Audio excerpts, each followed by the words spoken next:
Very well. We'll call the regular meeting of the Zoning Board of Appeals of the Town of Orleans to order. I am Michael P. Marnick, designated as Chair of the Zoning Board of Appeals, and I will preside. Present with us are regular members Ralph Soderstrom, Beth McCartney, Matthew Cole, who's also the Vice Chair, and associate members Mulligan, Jablin, and Todd. Excused is regular member William McCarthy.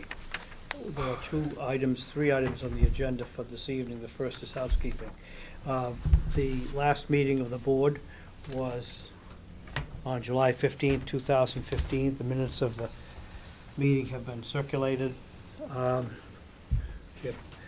will entertain a motion to approve the meetings of the meeting of July 15th. I approve the minutes. And a second? Second. Any discussion on the motion? All those in favor? Aye. And opposed? Motion carries unanimously. I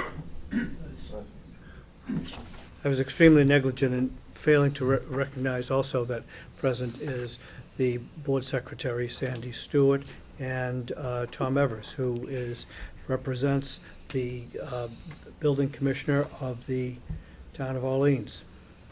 Welcome. Two items on the agenda left, and the first is an application of Ralph H. Arabian for variance set forth in Massachusetts General Laws, Chapter 48, Section 10, and under Orleans zoning bylaw, Sections 164-20 and 164-23, to create two new lots of less than 40,000 square feet of buildable upland. The property is located at 97 Rock Harbor Road, Orleans map number 16, parcel number 58. Are there any members of the board who have had communication with the applicant or any agent of the applicant which would give rise to a conflict of interest? I hear no response. Do any members of the board have any knowledge of any other facts which would give rise to a conflict of interest?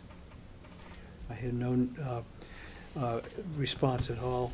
Therefore, I declare that the board, as is constituted, is indifferent and impartial.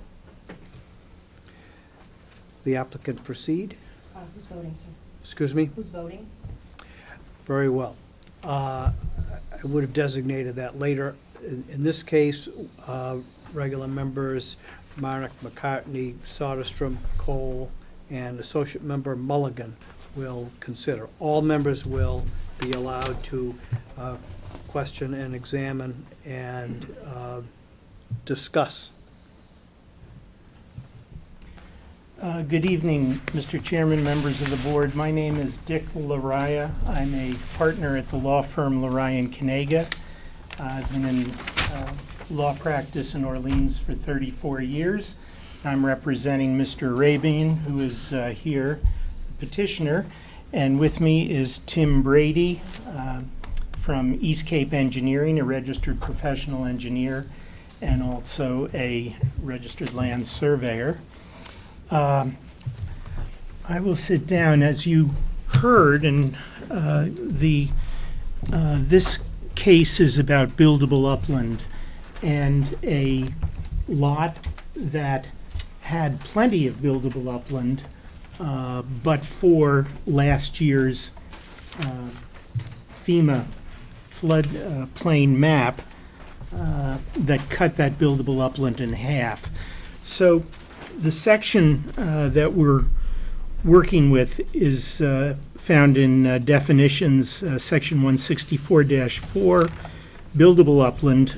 We're concerned with subsection D, buildable upland, that land which is contiguous and not located in the FEMA flood zone 100-year base flood elevation. That's the zone we're looking at. The base flood elevation is defined by FEMA.